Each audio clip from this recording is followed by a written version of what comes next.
గౌతమ్, అహల్య, అతిథి ఇంట్లోకి వెళ్ళబోతుండగా వెనకాల నుండి అతిథమ్మగారు అన్న వాయిస్ వినబడగానే అందరూ వెనక్కి తిరుగుతారు. అప్పుడు అతిథి సీతాలు నువ్వా ఇక్కడేంటి అని ఆశ్చర్యంగా అడుగుతుండగా అతిథమ్మగారు నేను మీకు ఒక విషయం చెప్పాలి అని అంటూ శ్రావ్య అమ్మగారికి అమ్మవారు పోసింది బాబు అని గౌతమ్కి చెప్తూ ఉంటుంది సీతాలు. దాంతో వీళ్ళు ముగ్గురు కంగారుగా యామిని ఇంటికి బయలుదేరుతారు.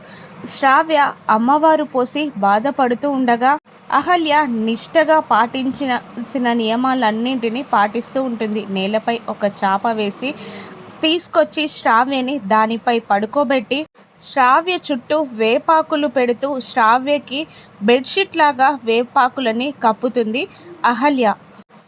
గౌతమ్ అక్కడే ఉంటాడు.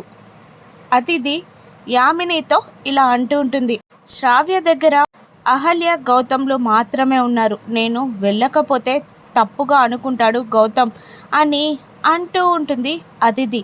అప్పుడు యామిని అందుకని వెళ్ళి నువ్వు రోగం అంటించుకుంటావా అని యామిని తిడుతూ ఉండగా యాంటీబయాటిక్స్ వేసుకొని వెళ్తాను మామ్, ఏం కాదు అని అంటూ ఉంటుంది అతిథి.